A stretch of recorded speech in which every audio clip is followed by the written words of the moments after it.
Hi guys, welcome back to Style and Direction, the menswear podcast without the stuffiness. I'm Ethan M. Wong, baby. I'm Spencer D. Audi. What does the D stand for? David. Is that new lore? I have two middle names. That's even more lore for you. I'm a four-namer. What's the S stand for? Scott. Okay, I think I've heard of that one before. I've heard that name before. Yeah, Michael Scott. Yeah, it's that old Mitch do? Hedberg joke. It's like I have two middle names, which means I have no middle names. I don't know who Mitch Hedberg is. He was a comedian who is now dead. R.I.P. I guess. Yeah, he's a very good comedian. How funny is he? He's very funny. TBS, very funny. Is that what TBS stands for? Yeah, TBS. T very B-S funny. This is some great jokes. This should be on TBS. Yeah, because this is funny. This is very funny, in fact. Yeah. So I hope that you've enjoyed our last episodes. The last one was on the rule of cool. I also realized I call it the cool factor, like Fear Factor. Or the X Factor. We're Simon, or the baby. X Factor. Yeah. We're Simon James Cathcart. Yep. Little menswear comedy for you. No, but we had a lot of fun discussing these big topics, and the next one we want to talk to kind of came to me while I was going through the show notes of the last episode, and it's about ties. Mm-hmm. And I got a couple people come up to me, not like virtually. They came up to me virtually. They didn't come up to me on the street or anything. Like in Second Life? Yeah, on Second Life, where I play a paper salesman. Nice. By day, but I also have a guitar on my back. You're a sports writer?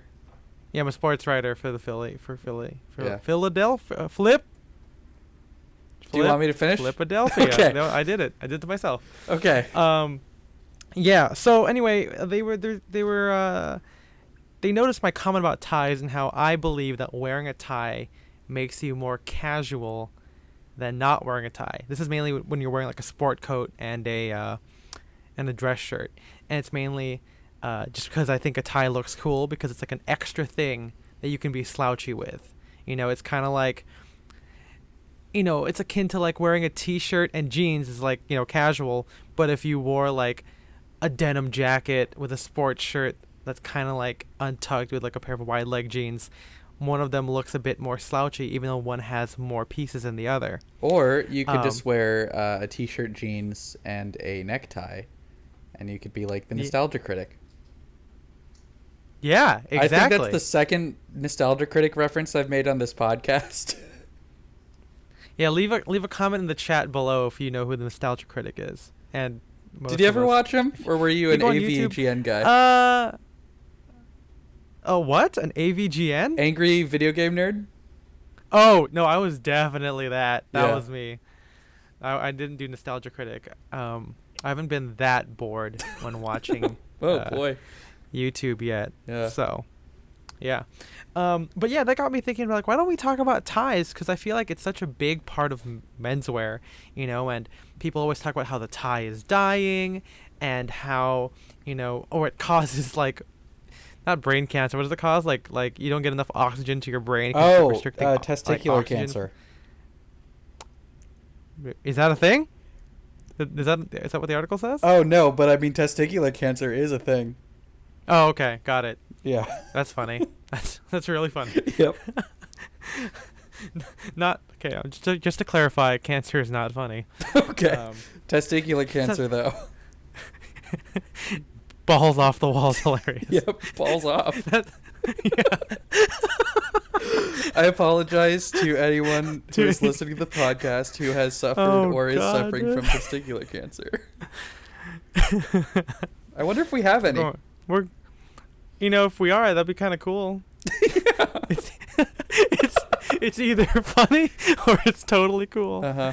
Oh, this might be the worst reviewed episode there is. Yep. No, but I think it's worth talking about neckties because, when you think of menswear, or at least I do, I think of a guy in a suit, typically, right? And I personally don't believe that the suit's the suit's not going away either, but I don't think the tie is going anywhere either. But I think it would be a good thing to talk about. What do you think, Spencer? I mean, I'm here, aren't I? So, Yeah. Yeah, I mean, I don't, I think the suit, Ooh. well, I think the tie is probably going to go away except in maybe small circles, like politicians, lawyers, and then enthusiasts. But yeah, I don't think it's going to ever fall out of favor entirely, at least not within our lifetimes. Yeah, no, exactly. It's like, I don't know, knee-length socks, I think, or whatever. Yeah. But what's the history of the tie? Why don't we get into that first? I'm glad you asked. Yeah. Because I have the Wikipedia and also an article from tieatie.net that is the evolution of the necktie. Not to be confused with tie or tie forensi, right? No. Never confuse them. Yeah. Kaga-san would not be happy with that. Yep. So both these things kind of trace the necktie back to Croatian mercenaries. So speaking of menswear YouTubers, there's your military heritage. So they used to Hi, I'm Antonio Centeno. Yep. So Croatian mercenaries who would wear a piece of cloth around their neck, and we can include this photo in the show notes. And so early on, ties did serve a function, and it was to tie the top of their jackets. Interesting. I guess, yeah. They also just looked fancy, and King Louis was like, "That's sick. I like that." And so those Croatian guys are fucking tight. They got so much drip, and so then he started making everyone around him wear ties. So, and what time period was this? This was the 17th century, the 30-year War. Oh, how long did that go for? It went for 30 years. I was trying to be funny. Yeah, well, I'm not. I'm a student of history, or at least I used to be. And students of histories are not funny. Yeah, but it's like that Curb Your Enthusiasm episode where Larry David is at a party hosted by Ted Danson, and he gets really offended on like the waiter's behalf that he's meant to, like, he has to wear a tie, but everyone was forced to wear a tie. And so then it kind of it skips from the 17th century all the way until the 1900s, at least on tieyourtie.net. Nope, I got it confused. Oh no.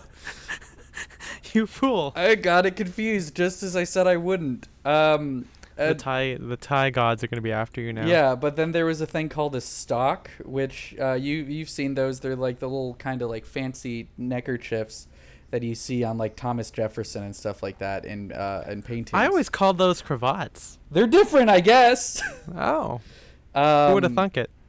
And from there, I mean, yeah, it's so it's always been basically like a piece of decorative kind of thing, right? Yeah, like, and then you got like the kind of the ruffles, and then it was like the the mid 19th century that the necktie first like appeared, and the shape hasn't really changed. Like there's a picture of Matthew Brady, who we all know was the earliest Tom Brady. Yeah, the earliest photographers in American history, and he's wearing a necktie in 1875 that looks like a necktie you would have been able to buy, like 100 years later. It's just a silk, and he's got a pretty traditional knot. And yeah, I mean, from there, I think we all know the necktie. Like that's kind of the origins of the necktie. The style changed throughout the years, obviously. Right, but it's always had this kind of like connotation toward like to being worn with like suits or tailoring, right? Yeah.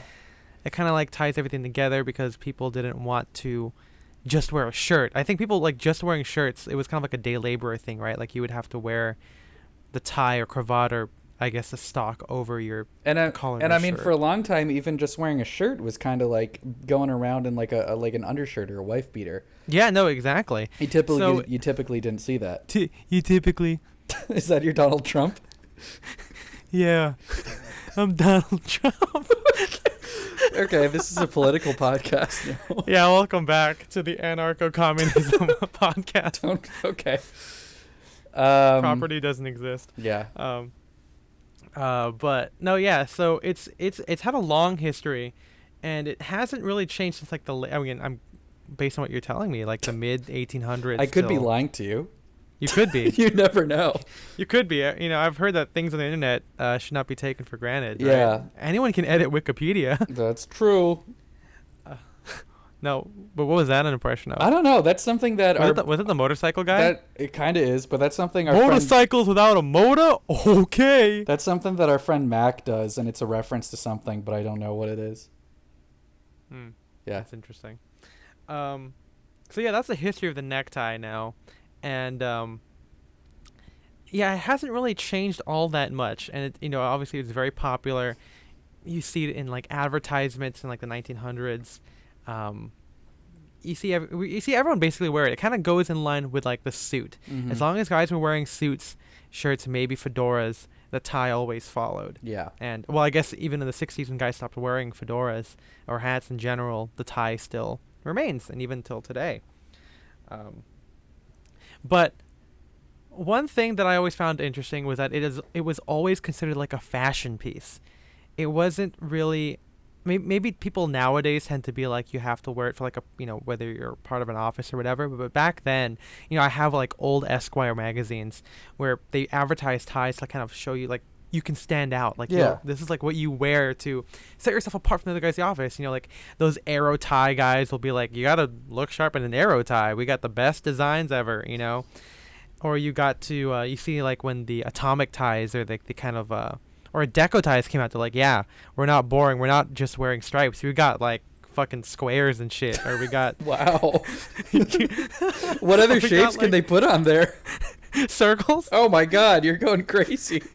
Yeah, rhombi. I guess. Oh shit. But yeah, it's like there's like the hand painted ties that like I still have a bunch. One of my favorite ties is from. I think it's the 1932 election, and it's a hand-painted, like, elect FDR tie. That's really cool. That's pretty cool, and I could probably sell it for some decent coinage. I didn't have to say it like that. I have that reproduction Monsivais tie, like the bat wing, that I love the fabric on, and so I still kind of wear that with, like, sweaters or vests because the shape is pretty wild, but, I mean, we'll include a picture of that, too. Yeah, well, let's get onto that for a second. Like, ties, like suits, had their own kind of distinct shapes, at least early. This is based, I think, when I was talking to Damien Monsivais or even Benny Reese, who is, these two guys are one of the biggest collectors of vintage that we know. And what they were saying was that for a while, a lot of these ties varied from designer or manufacturer to manufacturer, like not just in terms of design but like the shape. Like there was like bat wing ties, there was like the one that Damien's, the one that Spencer's talking about, has a like an asymmetrical kind of cut to and it. It's like some super of them, wide. Yeah, and some were super short. Some of them had like crazy tapers. Even with knit ties, like they were varying lengths. You could even see, I think some people in the 1920s would like have a knit tie tucked in. Yeah. And then sometimes you would see it like it would be like barely getting to like the stomach area. You had all that kind of different stuff, and it's, you could also look at our podcast episode on Spearport College. Like there was very different approaches to this because it was like art, it was fashion, and a lot of people kind of forget that, it wasn't always like a sign of corporate America, at least that it is today. It was kind of like back then. Everyone was wearing a suit, so the only way to kind of differentiate yourself was to pick a fun tie, Yeah, I mean, you can even look at those the really scumbaggy ties from the 40s and 50s, the ones with like the pinups either on the front, and also check out the movie Inherent Vice for a great scene involving those, or the ones that are like the peekaboo ties, where it would be a plain tie on the front. But then on the back blade, you would... the inside lining. Yeah, on the lining, you would see a nude lady. Yeah. Yeah. Hot. I know Benny Reese has quite a few of those. Yeah, we just love to look at them. Yeah, you just turn, like, you got a jacket, you want to jacket is what I should say. Yeah, you wear a jacket. We all know this. And then you jack off. Oh, my God. Yeah. All you got to do, why pull your phone out when you can just turn your tie over? Yep. And that's what they would do.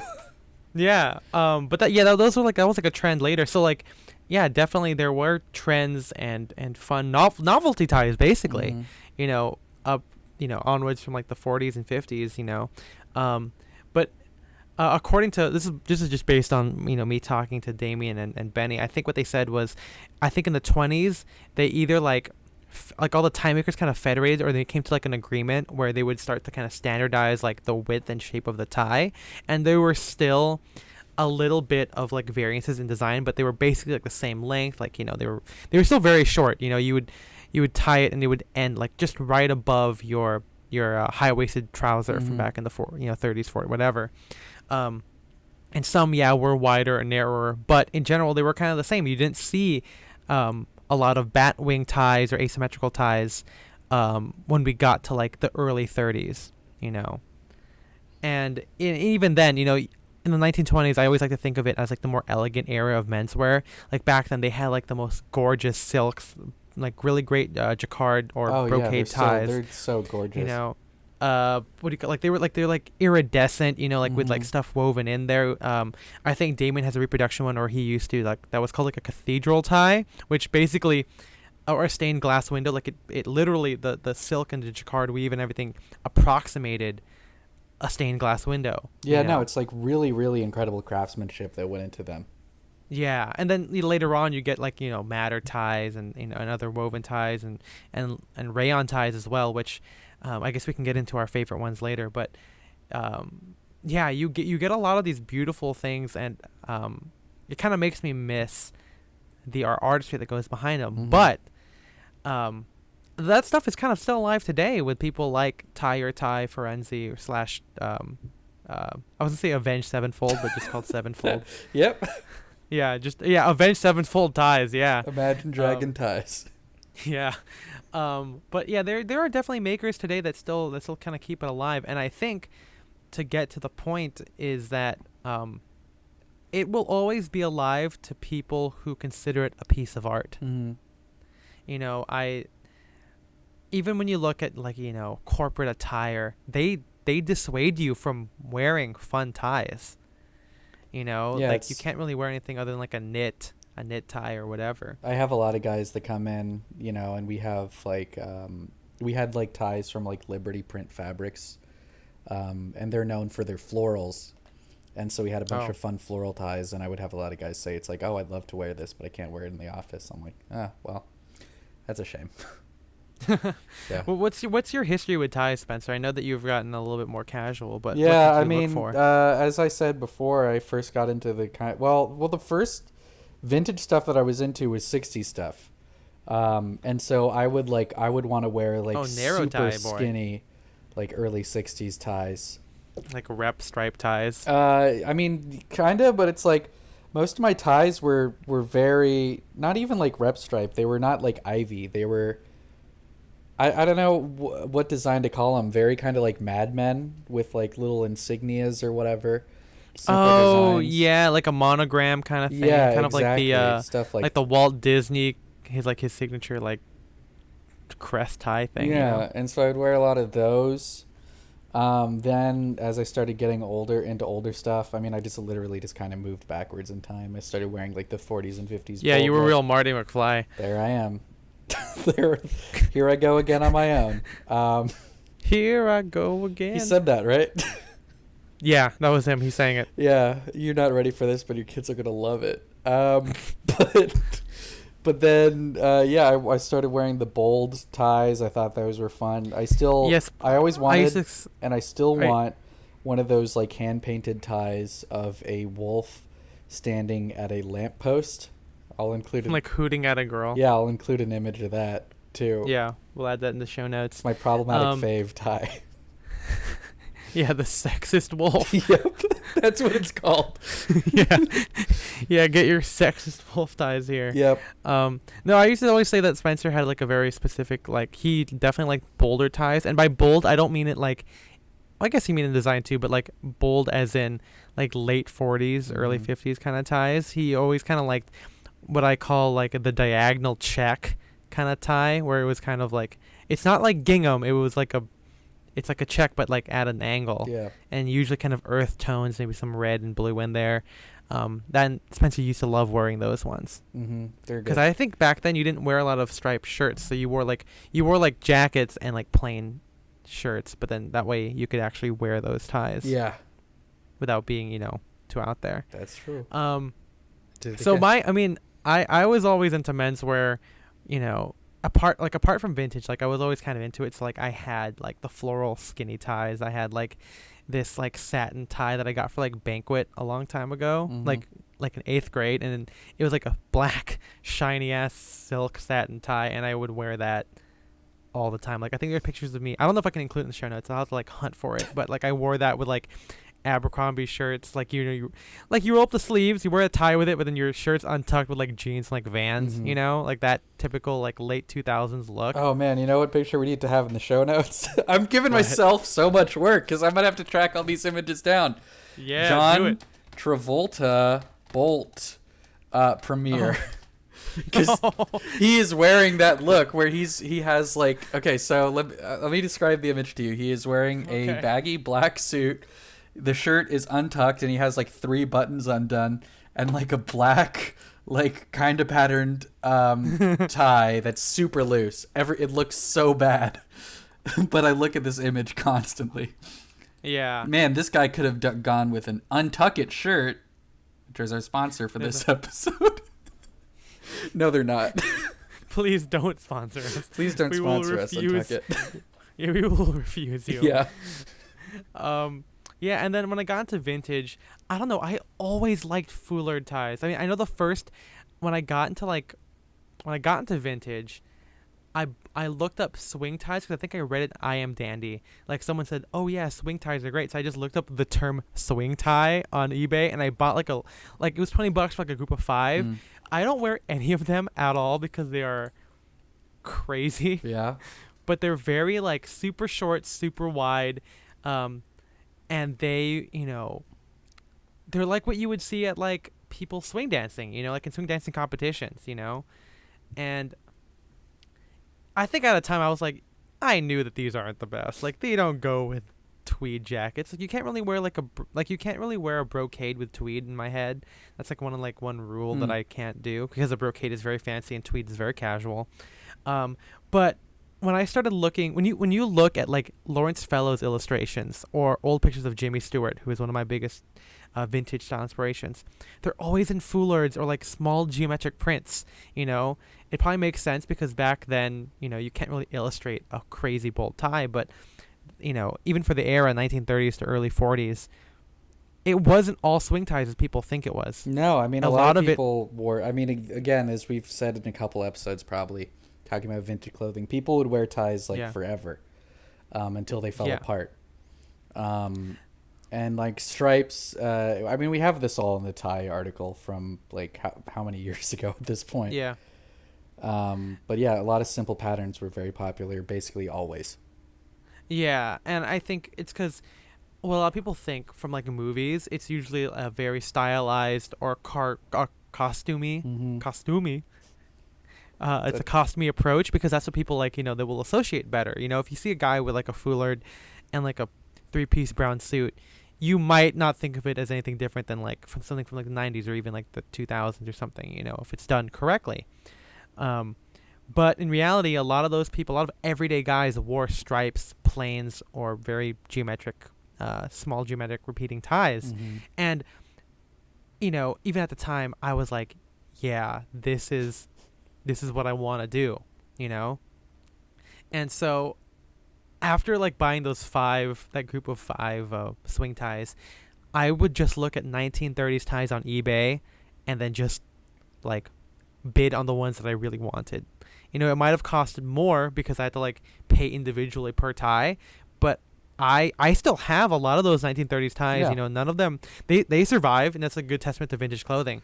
But they're so classic. A lot of people think that they're Drake's ties, which we'll get into in a moment, or if you can't see like the length, you'll think it's like a modern tie, just because those designs are very classic. The materials are so robust, and yeah, they're really great. And I always knew them.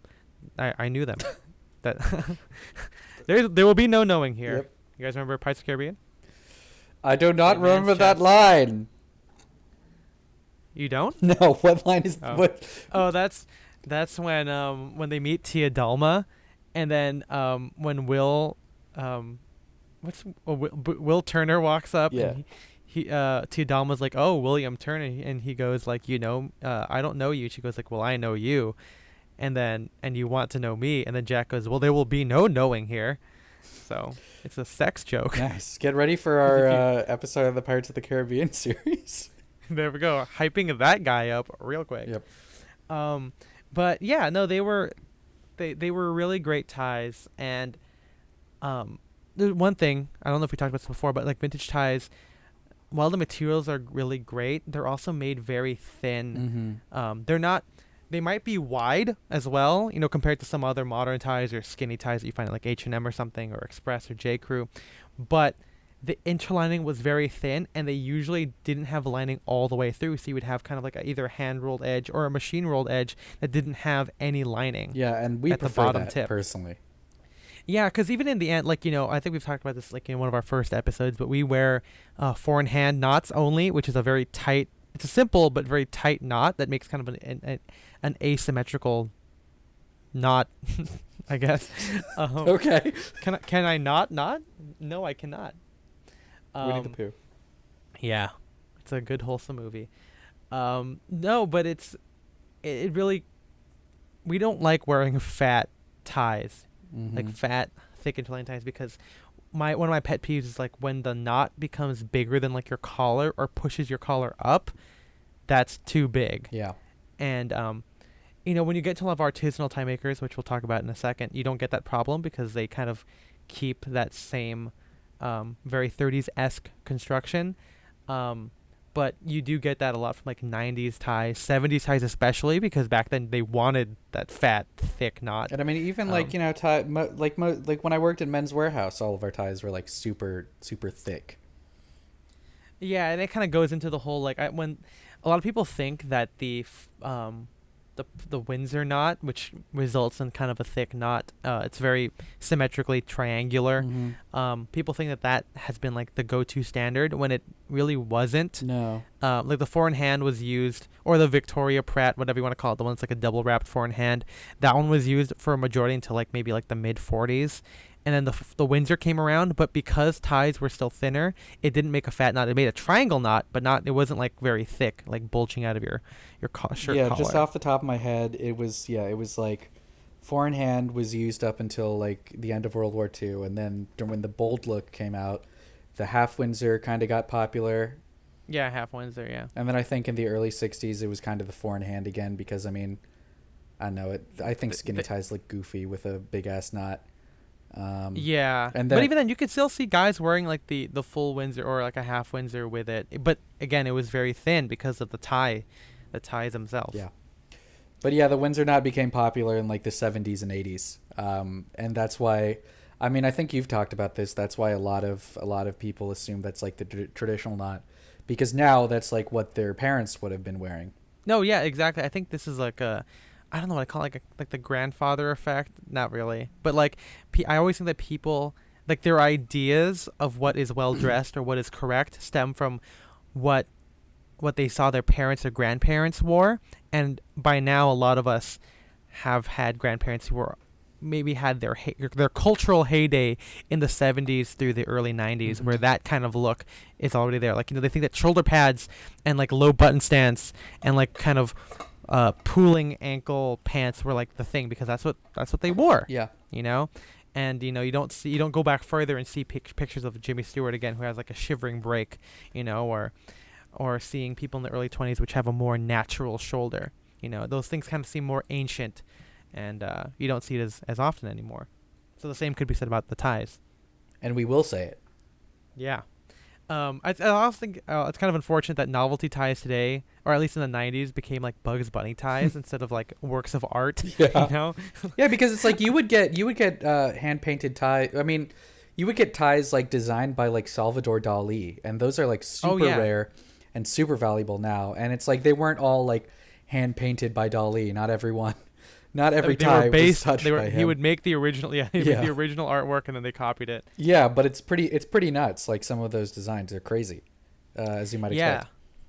You got like those spiderweb jacquard ones, which are like they're really cool. I guess if you find a Halloween one, it's like double the money. Yeah, right because there. I mean, I think they're super popular because John Dillinger wore one in his mugshot. Yeah, Yeah. exactly. So, yeah, I guess we really do feel sad about the lack of art nowadays with ties. But that brings us to our next section, which is about modern tie makers. Now, obviously, if you're listening to the podcast, you guys should know what Drake's is. Yeah, he's a rapper. Yeah, but Drake's diary, on the other hand. That's where he writes about his raps. Yep, that's it. But no, yeah, Drake's is a tie maker started by Michael Drake way back in like the 70s. I say way back. You used the way back? Did it to myself. Okay. But no, they're one of I think they're like a menswear darling now, not just because of the fact that they made really good ties for a pretty decent price. I mean, they might be a little bit expensive for young guys like me and Spencer, but in comparison to say again, 7-fold ties. Because I mean, what they're going to be They- less than like $200, right? Between Yeah. I mean, Yeah, exactly. yeah, it's like I mean- if you look at the prices of ties that you'll see at like Nordstrom, that's not bad. Yeah, I think that I think Spencer has a story about people who look at like a tie from like J. Crew and think like that's expensive, and we're like, I mean, they're not wrong because they're not that well made and they don't have a lot of artisanal details on them. So like spending $70 to $80 on like a fast fashion tie in a sense is not good. But when you get to Drake's and they make all of theirs like in a factory in London somewhere, I always forget where. It's on their I don't- ties. Yeah, it's on there. Maybe it's made at Haberdasher Street. I don't know. I'm wearing a tie. I'm wearing a Drake's tie. Yeah, right let's now. find out. Handmade at number 3 Haberdasher Street, London. There you go. Okay. So they're made there, and I think based on what I've known about the brand, they're not. When you get to a certain place in menswear, they no longer are about like selling like business wear. They're not about selling like what you wear to like a banquet or a date. They're selling you a tie because you like ties. They selling you tailoring because you like tailoring. You want to wear that shirt. If you didn't want like that aesthetic or you didn't have the passion for it, you wouldn't even know about Drake's. Yeah. They wouldn't cross your mind. Yeah, because it's like And thinking about that. It's like I was thinking it's like, oh, maybe guys are just getting them because they're like more expensive than like Nordstrom ties. But no, because then they would go to fucking like Hugo Boss or some shit. They wouldn't go to or like Ralph Lauren. Yeah. I mean, so it's kind of cool to see that in my mind at least, the 30s approach to like artisanal, great, geometric design ties is still alive in Drake's, and occasionally, yeah, they might still be thicker, with thicker interlining than my vintage ties. They are longer, so I have to go tuck them in. But they kind of exude some of the same properties. I can't. At a certain point, I bought vintage ties because I could not find those patterns anywhere else. Yeah. I couldn't find like the tie bar or whatever, and even then they wouldn't be in the same dimensions or the same kind of thin interlining. But with Drake's, it's like the same thing. Like like the different foulards or different paisleys that they have, I couldn't find that anywhere else either. It's like different than vintage. I could find some approximations, there, but eventually I was buying Drake's because I want to buy Drake's, And one more thing about vintage ties that I think a lot of higher end tie brands do well is so obviously vintage ties are shorter because men wore them like higher pants. But something that always threw me off about modern ties, even if they were like the width that I liked, is vintage ties kind of like taper out. They start skinnier on top and they kind of like flare out a little bit at the bottom. And most tie, you can't really find ties that do that anymore. Like Drake's kind of has that and stuff like that. So I mean, they're great. They're good ties. But yeah, that was always my biggest problem with modern ties. Yeah. especially I mean like even skinny ties. When you compare skinny ties like today compared to like 60 skinny ties, like I think ties today were kind of like just tubes, while you still have that little taper or the flare out from like a 60s tie, Yeah. which make it look like a fucking tie. Like when you, it's like a thing I talked to you with the MJ about cars. Like to me, a car has like a snout or like a hood in the front and like a trunk area in the back, and like I don't like modern cars which are kind of like a Prius, right, where it's kind of like a smooth like rounded front that kind of connects like the windshield to the hood of the car. I don't like that. Mhm. It doesn't fit what I in my head I think a car should look like. So same thing could be said about ties. You want certain dimensions, which is why I'm glad that Drake's does it to an extent. They're, again, like Spencer said, that they're longer, but they get that kind of same shape. And again, like the lightness, you don't really find a lot of that. Anymore. Yeah. But there's always more like tire tie slash sevenfold. I don't know what the distinction is between the two, because they're both started by Kagasan, or Kagasan is their creative director. But then there's like our friend Nicola Rad. Oh, shit, I forgot. Nicola. I'm gonna say Nicola. But he has his own tie brand. I haven't really looked too much into it. But he also has like three-fold ties that have no lining, or like no interlining on the back, on the end of the front blade kind of thing. There was a Gabuchi store, Mhm. which is also started by a friend. I'm really happy. Like a lot of vintage people kind of give flack to modern. Like they always complain, like, oh, they don't do any of these vintage details anymore. Like, oh, all of them are glued. There's no more canvassing. But when you look around, you can see that makers today take the manufacturing knowledge, the designs, the ideas from back then, and reinterpret it in a modern way. I think the last couple episodes we've been complaining about vintage people and they're staying for anything modern, saying that it's not as good.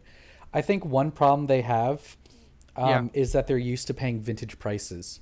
So they're used to getting like a really like well-made tie for like less than $20 for the most part.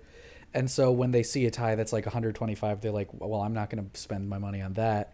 When they see like a well-made suit that's over $1,000, they're like, why would I buy that when I could get a suit from the 30s and 40s for maybe less than $600? Right. So get over yourself. Yeah, I mean that was personally for me, like that was a big thing. Like Yeah. that's why there's like an article back that I wrote. Yeah, the one about ties, where I was talking about like why you should consider vintage ties, and it's because I could approximate the kind of fun Drake's look that I liked, because Drake's obviously taking inspiration from these, or maybe subconsciously, and I could approximate that with like the $10-$20 ties that I would find. Mhm. But like with most things, you start looking at something from Drake's and you're like, oh, I like that. But then you can't find it anywhere else, and you can't find that tie for $20. Yep. So you have to buy those things. You have to buy it. You don't, if you don't need it, you don't have to. Like, obviously if you're really into vintage, nothing is stopping you from just wearing vintage the rest of your life and hunting for it. But when you like menswear, at least to the extent that I do, you like something because something about it appeals to you, and you have to take whatever steps you can to obtain it. And sometimes that means if you like the Drake's tie, you buy the Drake's tie. If you like the vintage one, you buy the vintage one. It's not really about saving money. It's about how much do you really want this particular thing. And it's about saving lives. What's that a reference to? Oh, it's just what happens when you buy nice clothes. You save lives. There you go. Yeah.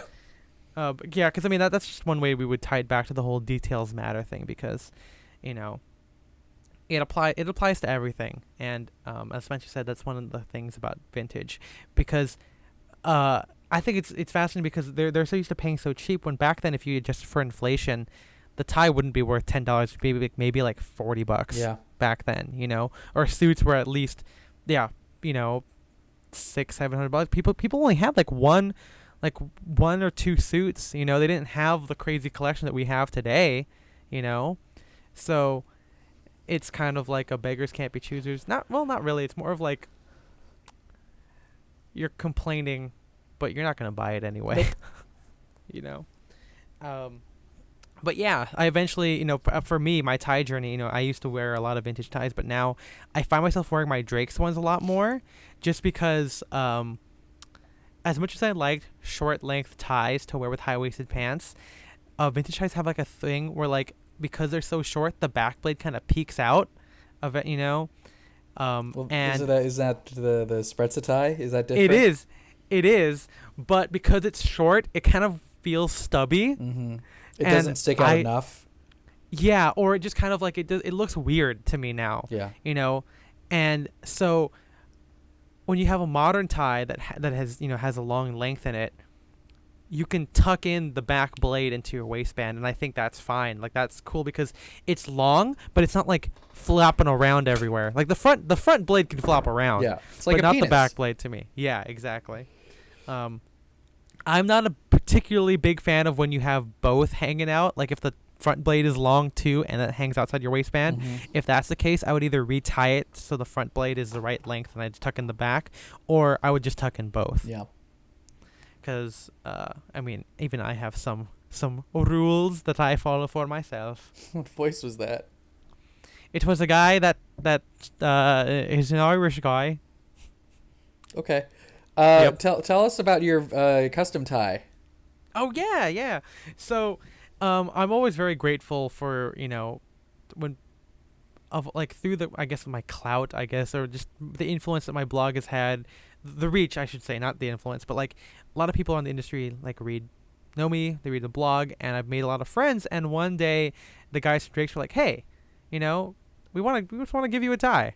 We will give you a custom tie for your birthday." And I'm like, "Oh man, that's really generous of you guys." And so I was able to go to Drake's when we were they told me that I could pick it during a trunk show, and I didn't like anything there, so they said when I go to New York, I can go check it out. Mm-hmm. So I went to New York during a trip, and we got to see some of the last remaining pieces of fabric. They have made-to-order ties from any fabric that they offer, but sometimes they have archival ones that are from like old rolls that they sold out of, and there's not enough to make there's only enough to make like one tie. And so I made one through Drake's, and it's a great black, red, and gold foulard. I don't wear it as much because black ties. I have another tie from Drake's that I think I like more because it's a burgundy foulard, and as you know, I love burgundy foulards. Sure do. But I was able to make it, and I picked I tried to make it as close to 30s as I could. Like I kind of messed with the length where the back blade isn't super long, but it's long enough to be tucked in, but not overly long. What is the length of it? I don't know. I think what's normal length tie, like 60 inches or something? About that. I think mine is like 54. Okay. I think vintage ties are like 52. Yeah. It's like something like that. It's like maybe 2 to 4 inches longer than like a 30s tie. Mm-hmm. And so when I tuck it in, it's like the perfect length. Oh no, well, not when I tuck it. Sometimes I don't have to tuck it in. Like the front and back blade are like the same length, and they work for my height and how high my rise and my trousers are. It's perfect, and it's super light. I picked the lightest interlining possible. It has EW embroidered on the back blade, which is great. And it's just really cool. Like it's one reason also where I was like, you know what? Like if I wanted to continue buying like modern ties, I think it would be Drake's. Yeah, I mean, they're great ties. I don't own a Drake's tie. I own at least one pocket square from them, maybe two. Yeah, I don't remember. But a lot of my ties that I've modern ties that I've acquired recently are Drake's ties. Yeah, but one of my favorite current ties is a 70s Liberty print fabric ones that looks a lot like a Drake's tie. It looks a lot like their 40th anniversary collection. And speaking of that, that's one I have, and it is an absolutely stellar tie. Yeah. Like it's just a great, the knots. I mean, because it's like a 40-ounce foulard or madder. What I don't know. It's madder. It's madder. What's the matter with you? Funny. Oh, baby. But no, it's such a great. It is definitely a thicker tie that I'm used to, because even like the other ones that I have that are kind of like a cotton, or like they're like a silk but they feel more like a cotton, they still tie a tighter knot than the 40th anniversary ones, but it's just so gorgeous, like the paisley. And I used to hate paisley ties because I would always see it on like the tie bar or like the ones that like Hannibal wore. Oh my But god. but when you see it done, like one of the first ties I ever thrifted from Goodwill is a like a vintage madder. It's like a faded madder. It's like a green and red paisley, super faded, super great, super light. And then when I was able to get some Drake's what do you call it, sample sale ones through a proxy or a friend I had in New York, they had a purple and green tie that was very similar, and I I made sure to get it, and it is just amazing.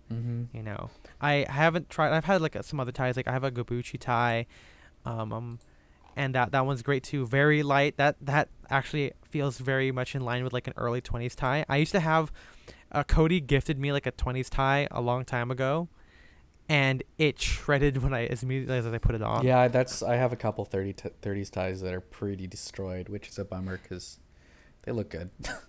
Yeah, and I think that's what's so cool. Like, again, like I said before, like with my modern approach to menswear now, or decidedly more modern, I can wear a vintage tie and a modern tie, and it still looks like Ethan. Yeah. The sad part though is, I haven't looked on eBay very often for ties, just because I have so many already, and I tend to I'm in my groove where like I kind of want to upgrade shoes, and we'll get on more on that in a future episode.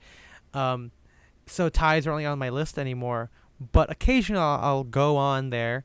Sometimes what's our favorite one? Vintage Haberdasher, one of our favorite. Oh yeah, Spencer Stewart. Friends. Yeah, Spencer Stewart, great guy. Always finds the great ties. I used to buy a lot from him. I haven't found anything I like anymore, and I think it's also because I've bought all the vintage ties that I like.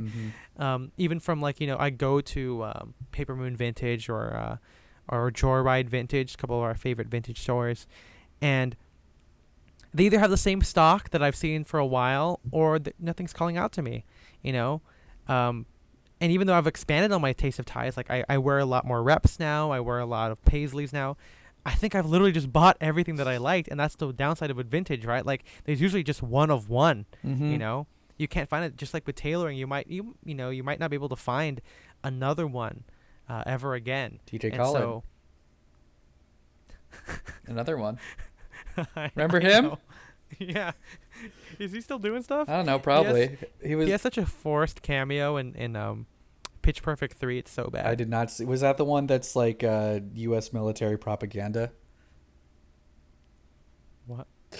I don't know. Is it the one that's like at an airbase or whatever, and it's like you gotta... Yeah, they're like the USO. Yeah, it's like you gotta sing for our troops. Yeah. Yeah. Okay. Yeah, vintage has that kind of problem. Just gonna move past everything. Yeah, I'm just gonna go past it. But I mean, to tie this all down, I don't think that vintage that ties are gonna go away, completely, because even now, a lot of menswear guys who went to this, they don't dress up corporate at all. I'm actually happy that corporate culture is destroying the rules about how you have to wear a tie, because I think when guys are forced to follow rules, like we said before, it makes them approach it from a very lazy standpoint. And I'd rather be around people who have the same energy and passion as I do about dressing up. And if you don't like it, then just don't do it. Like you don't want to have like a guy who hates playing soccer to be on your soccer team, right? Yes. So we're sport heads. Yep. Sporto. But yeah, I mean, Franco. things in general, just more Motherless Brooklyn. This will be out by the time that movie comes out. Oh, holy shit. I think our next joke on the podcast is that we're like huge Motherless Brooklyn fans. Yeah, let's fucking go. When we see it, I kind of went back on it. Originally, I had no interest in seeing it, but now I'm like, okay, maybe I want to see it. We need to do like cosplay. So it's like one of us needs to wear a turtleneck. Like I'll wear like a big chunky cardigan and be Willem Dafoe in the trailer. Yeah. Get our photo in front of the poster and be like, it's finally out. And we're going to say Franco the whole time. Franco. And never light our... Oh, man, I'm burping again. Wouldn't be a podcast episode without a burp. Nope. Yeah. I'll be... We'll never light our cigarettes. We keep blowing it out. We got threads in our heads, man. Threads in our heads. Yep. But... yeah, what do you think about like the whole corporate culture and stuff about ties? It can be our last point. Well, I don't know. I think it's like people talk about corporate culture, but it's weird because I think it's corporate culture has gotten so much more like boring over the years. Like when people talk about it's Yeah. like, oh, you wouldn't traditionally wear this in a business setting. Go back.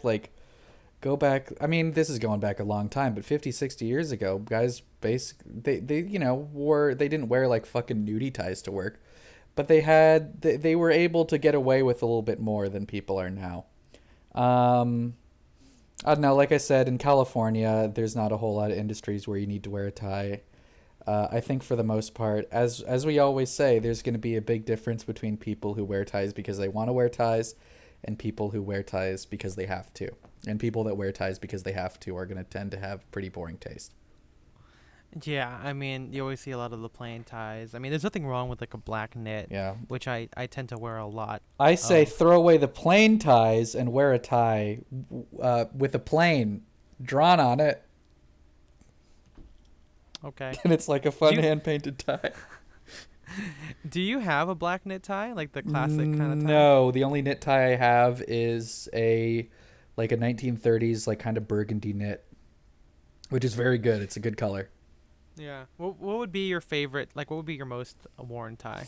I don't know. It's probably that 70s ancient matter one, or I don't know. A lot of my rep stripes get a lot of wear because I'm into the kind of like a rugged ivy look, so I wear a lot of those. Yeah.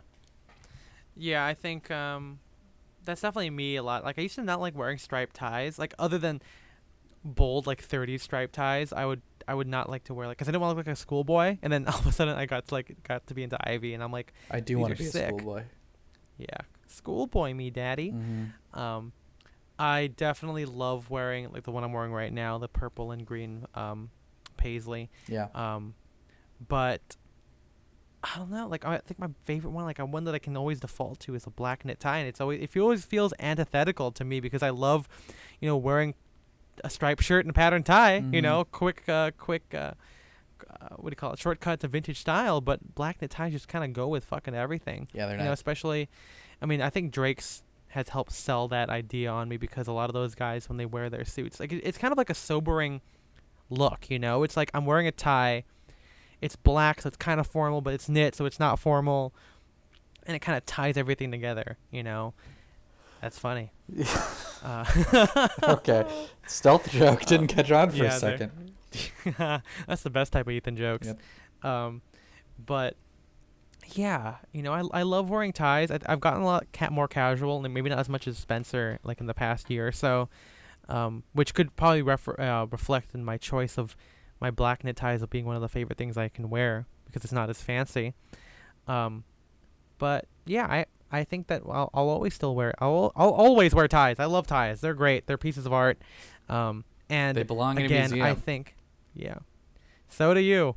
And I just like how, honestly, I think that they make you look more casual if you wear it with a casual demeanor. Like Spencer said, like you could wear like he wore like military like camo military pants and like a blazer, and he wore a tie with it. And I think that's super cool. And I don't think anyone looking at him would be like, "Whoa, that guy's so dressed up." Yeah, exactly. I think if he wore like a plain OCBD with it, it wouldn't have the same like effect. Like by having it, by having a tie. And so yeah, I always like to kind of just have some little sprezzatura action with it. That's the name of the blog. Yep, Street Expressa, where like dye workwear, the title means nothing anymore. I wish I was smart, like permanent style. That's a good name. Yeah, no. Remember when we were like speaking of threads in our heads? Remember when we came across the name Threadheads, and you were like, "Oh fuck, why did we name our podcast that?" And then now that's MJ's nickname in our group Yep. chat forever. Oh boy. I'm an idiot. Well, I mean, to be fair, I started the blog in a business law class in 2000. Because you were bored, right? Yeah, and all I could think of was, hey, my friend does streetwear. I like this thing called sprezzatura because that's like the big word. Street Expressa, baby. There you go. And then he never wrote for the blog again. So I don't think he ever did write for the blog. So Yeah, one of his it was posts is always still a in the me. drafts. It's kind of sad. Yeah. But yeah, I hope you've enjoyed this episode on ties. I hope we discussed enough for you guys, and feel free to send us an email or send a little Tie. yeah, send us a tie. No, we have our Google form that we include in the show notes. It's on the podcast page, and it's in the podcast description. Send us like a little story about your favorite ties. Unfortunately, we didn't really get into a lot of stories about how we got our ties, but I think a lot of it's just eBay, where we saw it at a vintage store. My black knit tie in particular was one I bought at Kamakura, which is a great knit tie because it's not super thick. Honestly, right? super underrated. Yeah, underrated tie store. I mean, they're like $80. They're like the same price as like a J. Crew tie or like a Nordstrom tie or something, but they're really great. I don't have a lot of experience with like their reps or their foulards, but based on like design, they're really great. They look kind of 30s, they look kind of Drakes. They might be fully lined all the way through, so they're not going to be like hand rolled like Drakes, or they're not going to be like the extravagant 7-fold that you get from Tie or Tie Forenzi. Yeah, so send us a story about your favorite ties, and we'll share it in the next episode. Yep. Oh yeah, we didn't also talk about 7-fold ties. They're like 5-fold ties. They're really great. big. So that's one of the things. Cody has them in his store, right? And so sometimes I'll look over there. I'm like, wow, look at this beautiful 30s tie. And then I'm like, wait a minute. I've been tricked. Yeah. Kagasan again? Yep. Come on. No, like they're, speaking of art, they're like, they're literal works of art. They're just folded on itself. They don't have any interlining. It's like the epitome of, I hate using the word extravagance or luxury, but that's what it is. Like it's very high quality silk. Yeah, it's great. Designed by Kagasan or his whole team there, and it just shows you like when you like it, you'll pay it because you want those details. Like you don't really need like a Tesla, but if you really like the aesthetic of it or like a Mercedes, you'll buy it because that's what you want.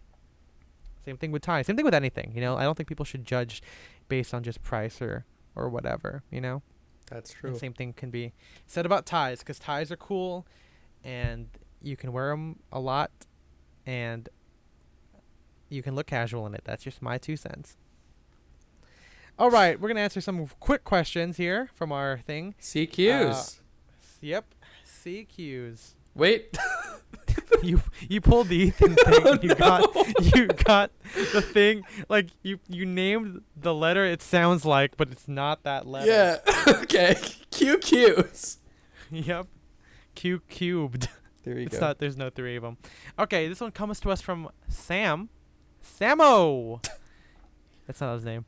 And it's a question that says, favorite vintage repro menswear? ?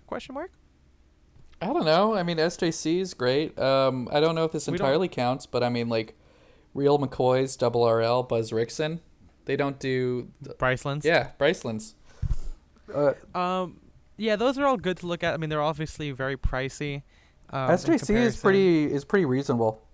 Yeah, it is. I mean, the only downside, again, you could read my whole blog post on the chinos. They kind of fit kind of weird.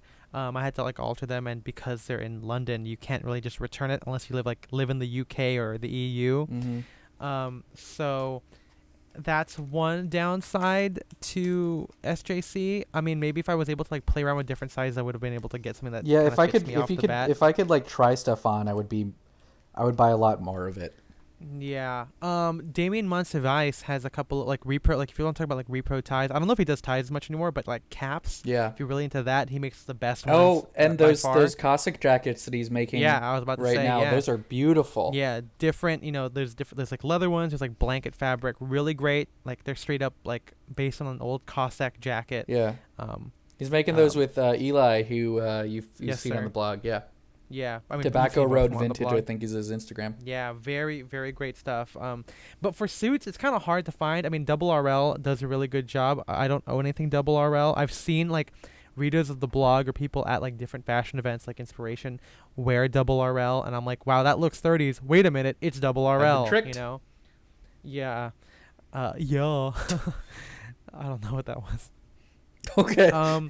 Thomas Farthing. I didn't get to go check them out when I was in London. But I've heard seen their people stuff. like those. It's pretty cool. Very kind of like a 20s, kind of like a mod. Like I wouldn't say mod 20s, but it's kind of like it's a very slim fit, very like tapered. It's a kind of a modern interpretation of the 20s, but not in the way that like Gatsby is, where it's just like wearing a like 2012 suit. We'll include a link of these. Yeah, in it has. They have the a lot show of really notes. cool details. Yeah. I can't think of any other ones. Scott Fraser Simpson. I wouldn't say it's exactly repro. It's kind of like a reinterpretation in a sense. His trousers look fantastic. I am definitely gonna save up for some And next year. those like after the knit holidays. shirts. Oh my god, I want one. Yeah. Yeah, I'm not super into the Italian Riviera look myself, but they look really nice. His suits are cool. I don't have any experience. I don't think I know anyone else yet who has one of their suits. But yeah, another great brand to check out. Yeah. I think in general, a lot of these repro brands are like the best ones are ones that are kind of able to recontextualize vintage in a modern context. Even if like Scott Fraser does like 10-inch hems, like Oxford bags kind of, but the way he wears it looks very cool. It's a whole very rule of cool kind of situation. He's not trying to be like straight up vintage. Yeah. As if you look at like old SJC, I don't think you can find like old like how he was before, but like I think back then SJC was a little bit too much on the repro side, like, oh, you're just gonna do period accurate all the time. And while now, whether it's through the branding, he's able to kind of update his image. It's still very vintage, but it still looks a lot better than it did before. And in turn, I make it to me, it's like, oh, this is a good brand to consider because branding is always about the products and the whole experience. So yeah, we will have a link, or not a link, but at least a list of these brands that you can check out in the show notes. And here's another quick question we can do, because we're going to try and do 2 every episode. This comes from Valtteri. Valtero! Okay, is that going to be... We should review Motherless Brooklyn on the pod. Yeah, I don't want to. I don't want to do research on it. But it's called, Where Can You Find the Best Ivy Style Inspiration? I mean, on Instagram, there's Oxford cloth button down. Yeah, very traditional. If you want to see like classic, like loafer, straight fit chino, OCBD, yeah, he's the namesake. Yeah. You gotta check it out. He has some good rugged ivy occasionally. He'll wear like a puffer vest over like a jacket or something. Yeah. He also goes running quite. He's a very active guy, and his like sports choices are also kind of ivy, which I think is really cool. There's Dick Carroll. I really love his like kind of. Yeah. It's not rugged ivy, but more like kind of like, I don't know, dad ivy. How would you describe it? Well, his is kind of like Sloppy ivy. Like slap ivy, but like it leans more sartorial, which is why I like him a lot. Yeah. At least in his like armory looks. Like he'll wear like an OCBD rep stripe tie with a plaid sport coat and like chinos. I really like that kind of look. But he does have a really good dad style. I mean, all the Drake's guys have a slight ivy tinge to them. Maybe Chase more than others, but he's honestly, Chase is one of my favorite dressers. Big style inspiration for me. Similar to Dick Carroll in that regard, and you get to see it because sometimes ivy has a weird thing about it has like a weird heritage behind it where like some people might look at those guys and say, well, that's not real ivy, like if you go on ivy style. You really want to get that. But I think the ideas of like OCBD, chinos, loafers, milsurp, those are all kind of like elements of ivy that are recontextualized by these well-dressed guys, and they serve as a great inspiration for me and Spencer. But if you do really want a real thing, you can always look at the book Take Ivy. Yep, it's great. I think Ivy style, I don't go on the website a lot, but occasionally they'll have like old pictures. That's the only like, reason I would visit it. Yeah, exactly. So check that out. And then look at old pictures of like JFK. I can't think of any other people, but those are basically where we get our Ivy style inspiration. And a lot of Japanese people too as well. Like again, it might not be traditional Ivy, but again, you can take the ideas. Like you might not have to get the pants as wide as they do, or make it as cropped, or where the jacket's as short or whatever. But the ideas are always there. And I can't think of any other specific people that I follow. Neither can I, but I mean, you'll find it. Yeah. Honestly, when you have a lot of menswear guys in general will do Ivy at some point because of how easy it is to wear, how classic it is. Like Mark Cho, likes Ivy, and he'll occasionally like break out a Taylor Cade suit with like an OCBD. Taylor Cade also good Ivy, more on the suit side again, but it just depends what you're looking for. There's a lot of like cool guys on Instagram that I follow that do a lot of rugged Ivy, and I can't, because there's a lot of them, I can't really remember all their names, but I'll try and find someone and include those for you in the show notes. I think that's it. Yes, I'm late to a Halloween party, so. Yeah, you are. I hope you guys enjoy this episode. Again, please rate us 5 stars if you can on Apple Podcasts, or I guess if you're on SoundCloud, you might as well do it there too. Yeah. Spotify, whatever. Everything helps. If you're interested in becoming a sponsor, let us know. I doubt anyone who has a business listens to this other than Clark and Barba, and they're already good friends of ours. But yeah, let us know. Again, please give us a question or a story that you have about style, menswear, vintage, whatever. We are always happy to answer it, and we'll burn through them. We try and do 2 every episode because we don't have a lot, so I'm like picking at straws. But yeah, if we get a lot, we can do a whole Q&A episode. Wouldn't that be fun? Yeah, exactly. All those can be found on the show notes. You can follow the Instagram. It's getting to that good feed. We got that format down now. It's at Style and Direction, all spelled out. I am Ethan M. Wong. I'm Spencer, DSO. And big thank you to MJ Kintanar and Matthew Beecher for helping us with our episodes by editing and helping us with the show notes respectively. Mm-hmm. We will see you guys in the next one. I'm gonna play on my keyboard. Here we go. Bye-bye. Franco! Samo! Bye-bye.